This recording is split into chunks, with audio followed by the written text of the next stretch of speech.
예, 후보자님, 저로서는 뭐 부득불 정책 검증을 중심으로 할 수밖에 없는데요. 대개 인사 검증을 하면은 언행에 대한 검증도 하고, 그다음에 도덕성에 대한 검증도 하고, 정책 검증도 하고 이렇게 되지 않겠습니까? 근데 저는 오전에 1차 질의 때 SNS를 중심으로 해서 있었던 후보자의 거친 언행이라든가 이런 것에 대해서 지적을 했고, 뭐 누차 후보자는 사과하셨고 또 장관이 되시면은 뭐 정제된 언행으로 일관해 주실 거라고 생각합니다. 그 문제에 대해서 제가 결정적 하자가 있다 이렇게 판단하지는 못하는데요.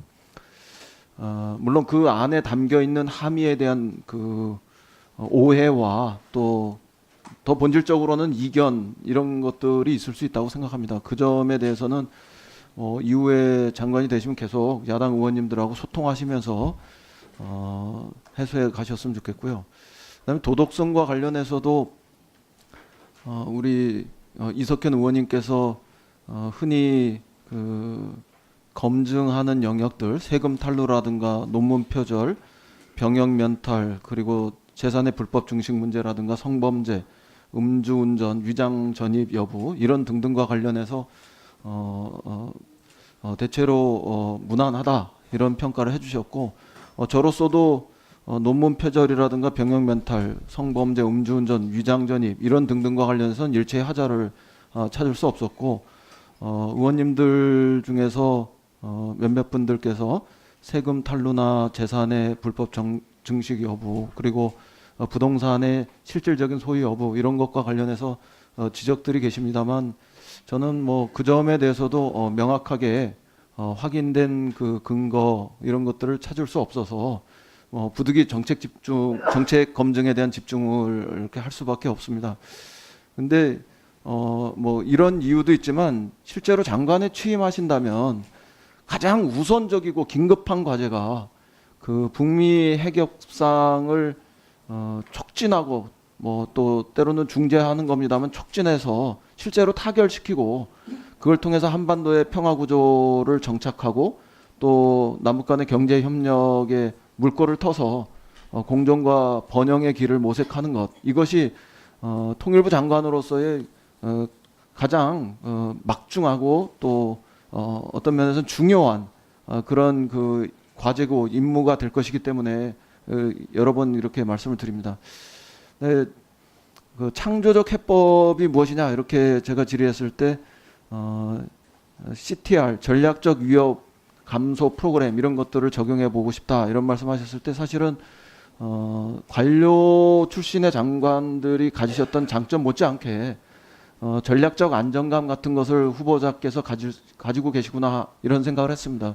2011년 통일연구원에서의 어떤 논문 뭐 이런 것들을 통해서 이미 가지고 계시기 때문에 크게 길을 잃지 않고 이렇게 가실 수 있겠구나 이런 생각을 했고, 그 다음에 또 한 가지는 현재 정세 인식에 있어서의 적절성 이런 문제들을 제가 그런 차원에서 여쭤본 건데, 하노이 회담이 있기까지 북과 미가 접근했던 그런 지점, 예를 들면은 영변과 그 다음에 부분적인 제재 예외 혹은 부분적 제재 완화와 그 다음에 상호 연락소 교환이라든가 종전선언에서 평화협정 전 단계로서의 어떤 평화선언 여부에 대한 검토 이런 것들이 지속되고 있는 것으로 판단하느냐 이런 것에 대해서 그런 측면으로 판단하고 계신 거, 이런 것들이 게임이 끝났기 때문에 집으로 돌아갈 일이 아니라 연장전 게임이 지속되고 있고 연장전의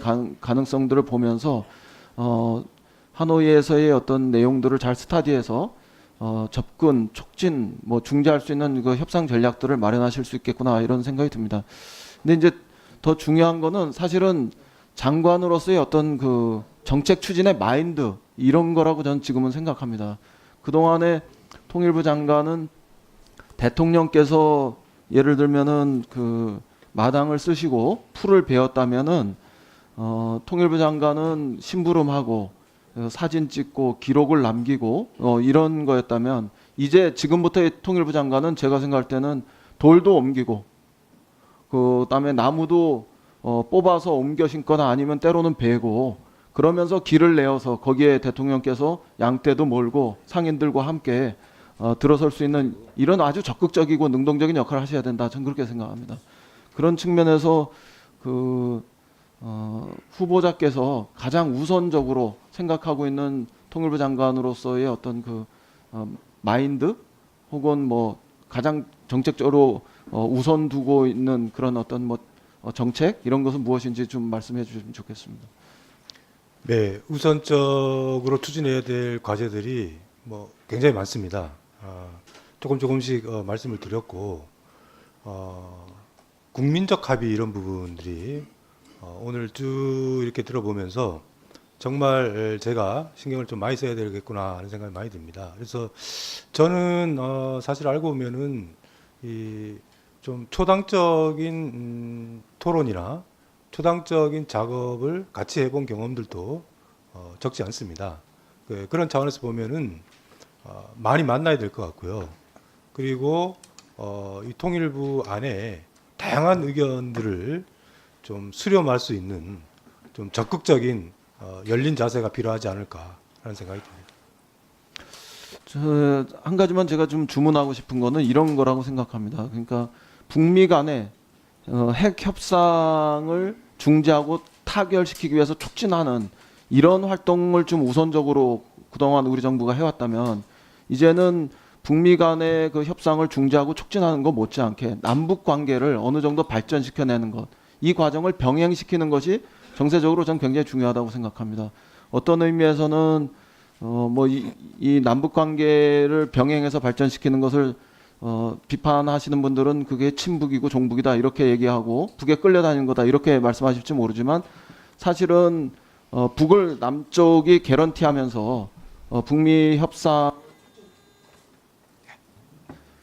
협상을 촉진시킬 수 있는 이런 여건을 조성하는 그 의미도 저는 굉장히 있다고 생각해요. 그런 측면에서는 그 남북 관계에서 필요한 신뢰 조치를 더 진전시키는 거 이런 것으로서 유예됐던 인도적 조치 이런 것들을 과감하게 한다거나 또 신중했던 민간 차원의 교류 이런 것들을 더 촉진하고 확대한다거나 그리고 대통령께서도 말씀하셨습니다만 제재 하에서도 할 수 있는 그런 개성공단이라든가 금강산 관광이라든가 아니면 철도 도로 연결 사업이라든가 등등 이런 것과 관련한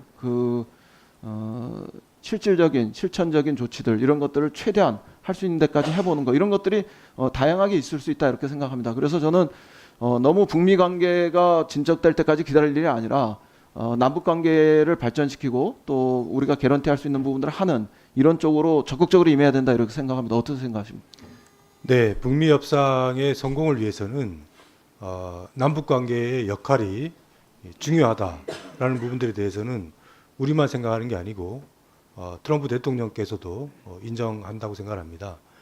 결국 북한을 설득하기 위해서는 설득할 수 있는 관계를 유지하는 것이 매우 중요하고 그런 차원에서 보면은 남북 관계의 안정적 상황 관리라는 게 이게 가만히 있는다고 되는 것은 아니라고 생각합니다. 그런 차원에서 그런 부분들에 대해서 정부가 할 수 있는 일이 있다면은 좀 적극적으로 검토를 하도록 하겠습니다. 네, 수고하셨습니다. 다음은 존경하는 강석호 의원.